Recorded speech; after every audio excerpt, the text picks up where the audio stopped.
Saya, Renita Novia Salahi dengan NIM 19223108 akan mempresentasikan hasil laporan praktikum saya mengenai Dietary Assessment for Breastfeed Children.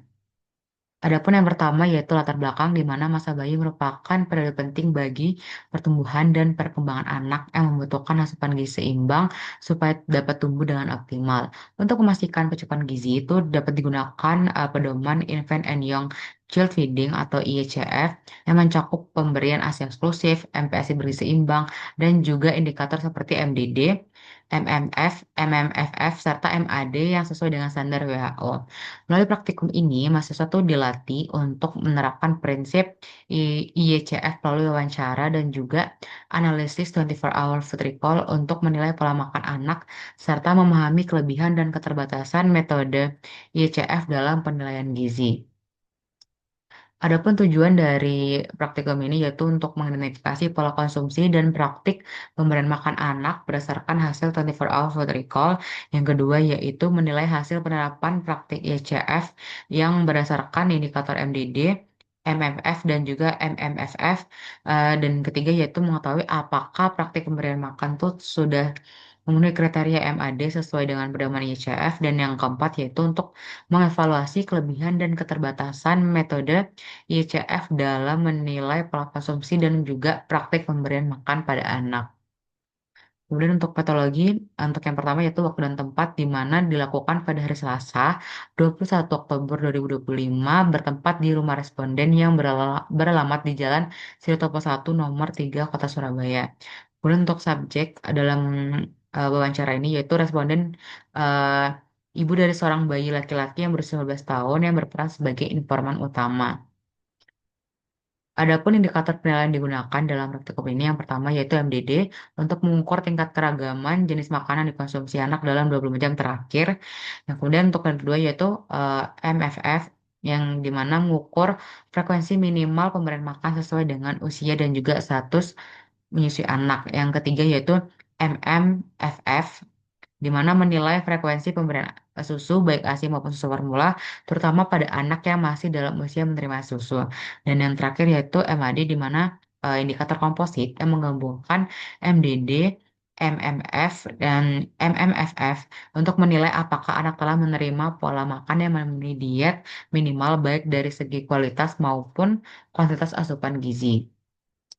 Dan berikut ini merupakan identitas dari bayi dan juga ibu, di mana bayi berusia 15 bulan dan juga berjenis kelamin laki-laki.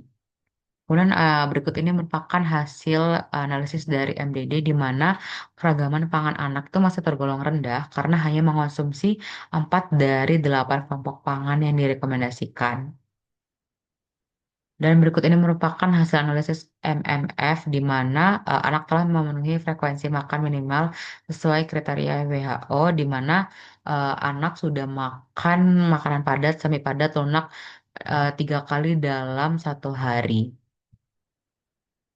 Kemudian berikut ini merupakan hasil analisis MMFF di mana anak juga telah memenuhi kriteria karena masih mendapatkan ASI sebanyak 3 kali per hari, di mana melebihi batas minimal WHO yaitu 2 kali per hari.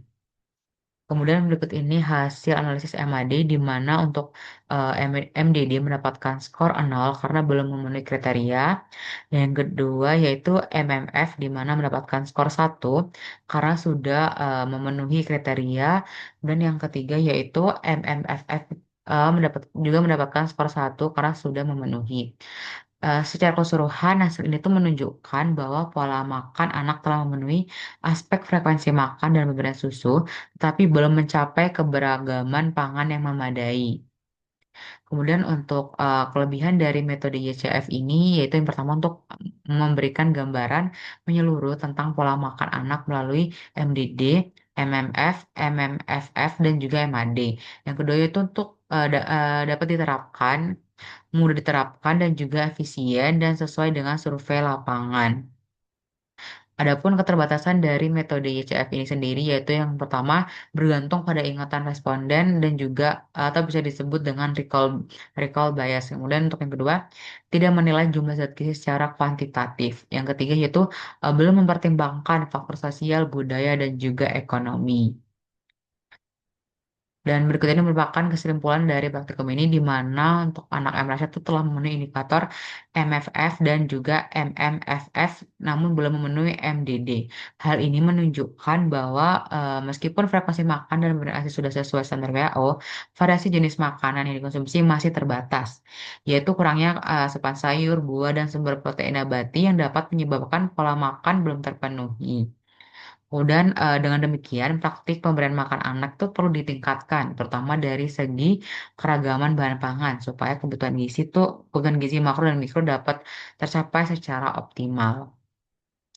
Kemudian ada pun saran yang dapat saya berikan yaitu untuk orang tua dan pengasuh disarankan untuk memperbanyak variasi bahan makanan khususnya sayur, buah, serta sumber protein hewani dan nabati dalam menu harian anak. Yang kedua yaitu perlu dilakukan edukasi gizi bagi keluarga mengenai prinsip ICF supaya pemberian makan dapat disesuaikan dengan usia dan kebutuhan anak.